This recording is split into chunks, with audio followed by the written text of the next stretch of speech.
गुफा में रहने वाला संपत बड़ा ही आलसी है और वो कुछ काम नहीं करता और कभी सीधे मुंह किसी से बात भी नहीं करता। एक सुबह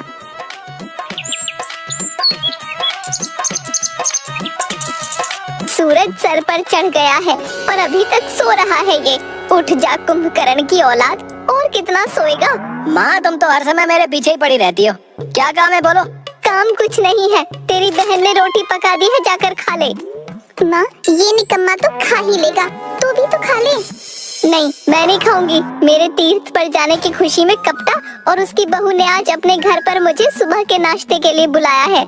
अच्छा तो तू कप्ता के घर जाकर चाय नाश्ता करेगी और मैं यहाँ इस पागल की बनाई सूखी रोटी खाऊं? हैं? नहीं, तेरे लिए तो घी में तली हुई रोटी है, काम का न काज का, दुश्मन अनाज का। माँ देख ले, इसने मुझे फिर निकम्मा कहा। मैं तो तंग आ गई हूँ, एक तो तेरे निकम्मेपन से और दूसरा तेरी लड़ाइयाँ। जब देखो तब किसी न किसी से तेरी लड़ाई ही होती रहती है, बाहर नहीं तो घर में ही सही। मैं भी चलूंगा कप्ता के घर तुम्हारे साथ चाय नाश्ते पर। अगर ये जाएगा तो मैं भी जाऊंगी, लेकिन कप्ता ने सिर्फ मुझे बुलाया है। अगर माँ जाएगी तो बच्चे भी तो जाएंगे, क्या इतनी अकल उसके पास नहीं है? अच्छा ठीक है, लड़ाई मत करो, दोनों चलो।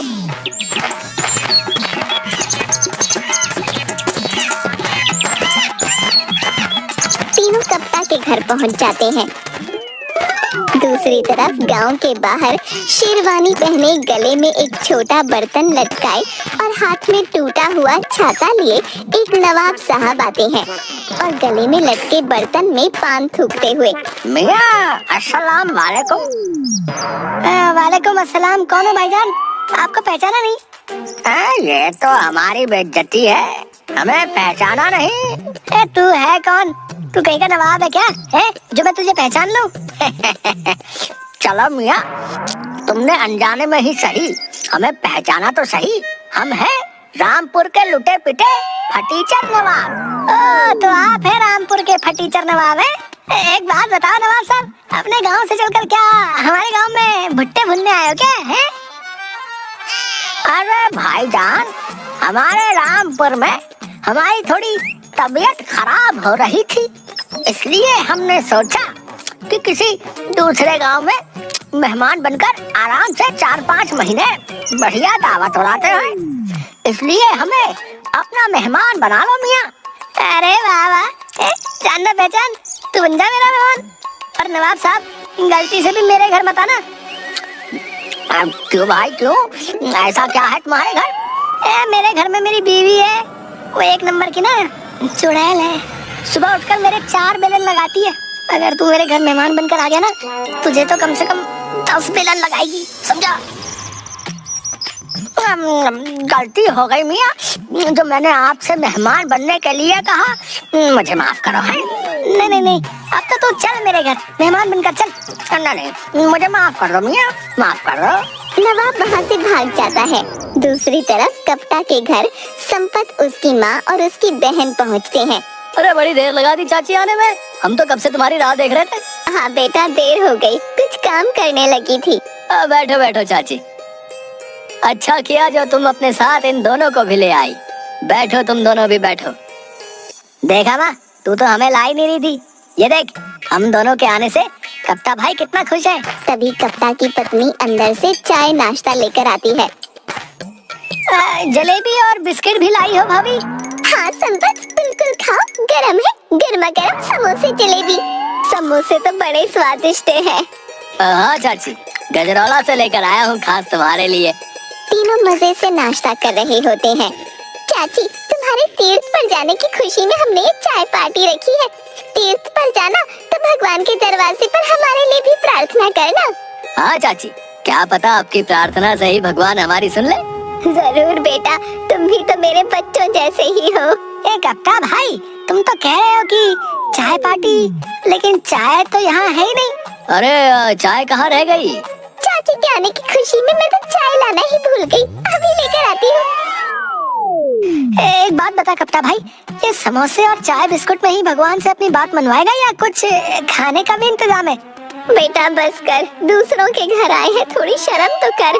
अरे माँ, तू भी क्या है, अभी तो तू कप्ता भाई को कह रही थी कि तुम्हारे बच्चे जैसी हैं, फिर तू कह रही है कि दूसरों का घर। संपत तुम परेशान मत हो, चाची के तीर्थ से आने के बाद हम बड़ी दावत भी करेंगे। माँ, हमें आए देर हो गई है, चलो हम घर चलते हैं। मैं नहीं जा रहा, तुम दोनों घर वापस जाओ, भाभी खाना बनाने वाली है, मैं तो दावत खा कर ही आऊंगा। हाँ चाची, रुक जाइए, खाना खाकर जाइएगा। नहीं नहीं बेटा, ये तो ऐसे ही बोलता रहता है, घर पर खाना बना रखा है, हम चलते हैं। ठीक है चाची।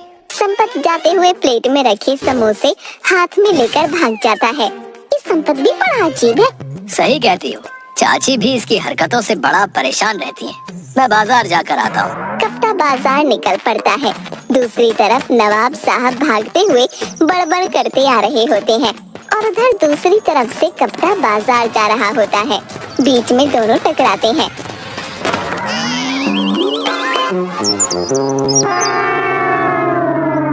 अब सलाम वालेकुम नवाब साहब। वालेकुम अस्सलाम बच्चा। आप हमारे गांव के तो लगते नहीं, कहाँ से आए हो और किसके यहाँ जाना है? अब बेटा, हम हैं रामपुर के लुटे पिटे नवाब। हमारा नाम है फटीचर नवाब और हम किसी रिश्तेदार के यहाँ जा रहे हैं। तो इस गांव में कोई रिश्तेदार रहता है? अरे नहीं नहीं मियाँ, हमारा तो यहाँ कोई रिश्तेदार नहीं रहता, लेकिन हम ताजी ताजी रिश्तेदारी जोड़ने में बड़े ही उस्ताद हैं। वैसे तुम्हारा नाम क्या है? नवाब साहब, हमारा नाम तो कप्ता है और हम इसी गांव के हैं।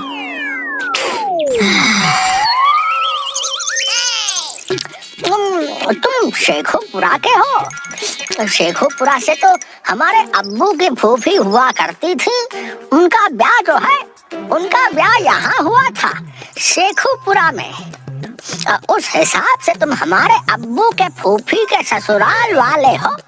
हमारे अब्बू के फूफा राजा साहब के यहाँ शाही कनमेलिया थे। क्या कहा नवाब साहब आपने? कनमेलिया? वही जो कान से मैल निकालता है? मियाँ, जवान संभाल कर बात करो, वो कोई मामूली कनमेलिया नहीं थे, वो तो शाही कनमेलिया थे। और हमारे अब्बू के फूफा और तुम एक ही गांव के हो, तो हुए ना तुम हमारे करीबी रिश्तेदार। अरे नवाब साहब, ये क्या जबरदस्ती की रिश्तेदारी निकाल रहे हो तुम, हैं? अरे हमारे यहाँ तो इसे बहुत करीबी की रिश्तेदारी कहते हैं। हम कुछ नहीं सुनेंगे अब तुम्हारी। हाँ, अब तुरंत हमें अपने घर ले चलो। अगर अब तुमने इनकार किया तो हम अपने ये मुंह का पान तो देखो, तो तुम्हारे मुंह पर थूक देंगे और तुम्हें बंदर बना देंगे, बंदर। क्या मुसीबत है, तुम तो गले ही पड़ रहे हो नवाब साहब।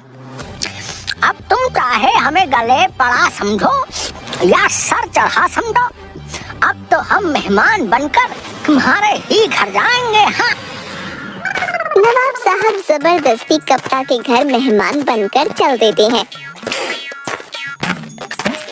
दूसरी तरफ संपत अपने घर में चारपाई पर बंदरों की तरह कूद रहा होता है। ये क्या कर रहा है? कुछ नहीं, मेरे पेट में चूहे कूद रहे हैं, इसलिए मैंने सोचा कि मैं भी उनके साथ कूद लूं थोड़ा। हे भगवान, तूने मुझे कैसी औलाद दे दी। इसकी जगह एक गधा दे देता तो कम से कम वो कुछ काम धाम तो करता। माँ, तीर्थ यात्रा पर जाने से पहले शुभ शुभ बातें करो। तुम्हारे मुंह से निकली हुई बात क्या पता कब ऊपर वाला मान बैठे। तेरा कुछ नहीं हो सकता, रोटी खा ले। संपत रोटी सब्जी खाता है और उसे मिर्च लग जाती है। वो तेजी से कूदने लगता है। क्या हुआ? क्यों बंदरों की तरह कूद रहा है? तूने मिर्ची क्यों डाली? मुझे मारना चाहती है? तो पागल है, अगर मिर्ची लग गई तो पानी पी ले। बंदरों की तरह कूद कूद कर शोर क्यों मचा रखा है? ज्ञान मत दे। अगर तुझे समझ में आ गया कि मुझे मिर्ची लगी है तो पानी लेकर आ। अपनी बकवास बंद कर। संपत वहाँ सीधा कप्ता के घर पहुँचता है। कप्ता के घर नवाब साहब बैठे केले खा रहे होते हैं। अम्मा मियाँ, हमारे रामपुर में तो मेहमानों की खातिरदारी अलग ही तरह से करते हैं। केले के साथ जलेबी और समोसा भी खिलाया जाता है, वो भी थाली भर के। अरे तुम्हारे रामपुर में जबरदस्ती के मेहमान भी बना लिए जाते हैं। अरे मेहमान तो भगवान का रूप होता है, आता है, खाता है और अपनी मर्जी से चला भी जाता है। नवाब साहब भी खाएंगे और निकल जाएंगे। अरे मियाँ, हम रामपुर के फटीचर नवाब हैं, इतनी जल्दी नहीं जाते। कम से कम 3 दिन और ज्यादा से ज्यादा 3 साल तक मेहमान बनकर रहते हैं। नाश्ता तो हमने हल्का फुल्का कर लिया, अब जो है तुम हमारे लिए खाने का इंतजाम कर दो। वो थोड़ा जोरदार करना, क्योंकि हल्का नाश्ता करने के बाद हमें भूख ज्यादा लगती है। ए राम लुटकई, मैं तो 2 दर्जन केले 12 समोसे खाने के बाद भी ये इंसान कहता है कि इसने हल्का फुल्का नाश्ता किया। मियाँ, एक तो हम रामपुर के फटीचर नवाब ठहरे, दूसरा आपके मेहमान, तो हम आपके घर खाना क्यों नहीं खाएंगे? आप जरा ये भी बताएं, हैं? अब फटाफट हमारे लिए खाने का इंतजाम कर दो। तुम एक काम करो, जल्दी से इसके लिए खाना बना दो, क्योंकि मुझे नहीं लगता कि ये बिना खाना खाए जाएगा यहाँ से। ठीक है, आलू रखे हैं, घर में उसकी सब्जी और रोटी बना देती हूँ, उसमें थोड़ा चूहे मारने की दवा भी मिला दूंगी। लाहौर विलाक हुआ टाइम, मियाँ हम ठहरे रामपुर के नवाब, उसके बाद तुम्हारे मेहमान, तुम हमें आलू खिलाओगे हैं? आलू? अरे हम आलू बिल्कुल नहीं खाएंगे। तुम तो हमारे लिए मुसल्लम थोड़ी हैदराबादी बिरयानी, उसके साथ थोड़े ईरानी कोफ्ते, रामपुरी कबाब और थोड़ी सी खीर और थोड़ा सा जर्दा बना दो। इससे ज्यादा तो हम खा नहीं सकते, हमारी खुराक जो कम ठहरी। नवाब साहब, तुम हम दोनों पर नमक छिड़को और हमें भी खा जाओ। तभी वहाँ संपत आ जाता है। अरे कप्तान भाई, ये अजीब सी शक्ल वाला इंसान कौन है? क्या ये तुम्हारा रिश्तेदार है? नहीं संपत भाई, क्या बताऊं, ये रामपुर का लुटा पिटा नवाब है, जो जबरदस्ती हमारा मेहमान बनकर बैठा है। ए, तू कैसा इंसान है रे? जबरदस्ती गले पड़ रहा? प्यार से गले पड़, वो भी पूछ कर। तुम हो कौन जो तुमने हमें थप्पड़ डाल दिया? हमारी इतनी बेइज्जती तो आज तक किसी ने नहीं करी। तुम हो कौन? साले, मुझसे तो पूरा गांव डरता है, तू किस खेत की मूली है? अब मैं तुझसे क्यों डरूं? हैं? मैं तो इनका मेहमान हूँ। अरे राम जी, ये तो मेरे से बड़ी गलती हो गई। तू तो मेहमान है, तूने पहले क्यों नहीं बताया? तुमने हमसे पूछा ही कहा? तुम तो हमें दे दनादन थप्पड़ पे थप्पड़ लगाए पड़े हो। अरे कप्तान भाई, अगर ये तुम्हारे मेहमान है तो इनकी खातिरदारी करो, है बड़ा पुण्य होता है मेहमानों की खातिरदारी करना। ऐसा करो संपत भाई, इस नवाब को तुम अपने घर ले जाओ मेहमान बनाकर, और सारा पुण्य तुम ही कमा लो। ठीक है, चल बे नवाब, खड़े हो, जल्दी चल। हमें तो सिर्फ मेहमान नवाजी करवानी है, यहाँ करवा लो या तुम्हारे घर करवा लो। शुक्र है भगवान का जो ये मुसीबत हमारे घर से टल गई। शुक्र है संपत का जो वो सही वक्त पर आ गया और इस बिन बुलाए मेहमान को हमारे घर से ले गया। संपत नवाब को धक्का देता है और बीच बीच में 2-4 थप्पड़ लगाता हुआ वहाँ से निकल पड़ता है। ये तो कैसी मेहमान नवाजी कर रहा है? कोई मेहमान को मारता है क्या? एक तो ले चल रहा हूँ, ऊपर से बकवास कर रहा है। हम रामपुर के फटीचर नवाब हैं, पैदल चलकर जाना हमारे शान के खिलाफ है। तुम एक काम करो, हमारे लिए एक घोड़ा मंगा दो, हम उसी पर सवार होकर तुम्हारे घर चलेंगे। रुक जा, तेरे लिए हवाई जहाज मंगवाता हूँ जो सीधा तेरे को घर पहुँचा देगा। एक बात बताओ, घोड़ा तो मिलेगा नहीं, खुजली वाला गधा चलेगा? मियां, ये तो हमारी तौहीन है। मैं घोड़ा बन जाता हूँ, तू मेरे पास सवार हो जा। है हमें क्या करना है? तू 4 पैर का घोड़ा मंगा या 2 पैर का? नवाब संपत की पीठ पर बैठ जाता है। संपत उसे उठाकर अपने घर ले जाता है और 4 पाई पर गिरा देता है। साले, तेरे हाथों में तो हाथी जितना वजन है। संपत सुमन को आवाज देता है। अरे संपत, ये उल्लू की शक्ल के किस गधे को पकड़ लाया तू? ये गधे का बच्चा नवाब हमारा मेहमान है, मेहमान की खातिरदारी करके पुण्य कमा ले। मोहतरमा, हमारी खातिरदारी करने के लिए थोड़े से मुगलाई पान और मुजरा देखने के लिए एक नचनिया मंगा लीजिए। माशाअल्लाह, मुजरा देखे बिना हमारा खाना हजम नहीं होता। इस फटीचर के ख्वाब तो देखो, अभी तेरे सर पर 2 झाड़ू लगाऊंगी ना, पूरी दुनिया तुझे मुजरा करती दिखाई देगी। तभी संपत की माँ आती है। अरे संपत, ये नमूना कौन है? इसे हमारे घर कौन छोड़ गया? माँ, ये जबरदस्ती का मेहमान है। अरे मियाँ, तुम सब अपनी बातों के चक्कर में मेहमान नवाजी करना ना भूल जाना। कसम से मुजरा देखे बिना हमारा खाना हजम नहीं होता। अच्छा, तो तुझे खाना हजम नहीं होता, मतलब तेरा हाजमा खराब है। मैं इसे प्याज खिला दे। लाहौल विला कुव्वत, मैं मुजरा देखकर मुगलाई पान खाता हूँ, मैं प्याज नहीं खाता। अबे साले, प्याज तो तेरा बाप भी खाएगा। रुक। संपत, उसकी माँ और सुमन तीनों मिलकर जबरदस्ती नवाब को पकड़ते हैं और उसके मुंह में प्याज खिलाने लगते हैं। नवाब सब छोड़कर भाग जाता है। नवाब के बच्चे का ये सामान देकर आता हूँ, नहीं तो क्या पता ये सामान देने के बहाने वापस मेहमान बन के आ जाए।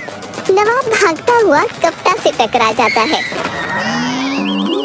अरे चाचा, कहाँ भाग रहे हो? क्या पीछे भूत पड़ गया है? मियाँ, तुमने मुझे किसी बेवकूफ के हवाले कर दिया। उसने तो मुझे पीट पीट कर मेरा कबाड़ा ही बना दिया।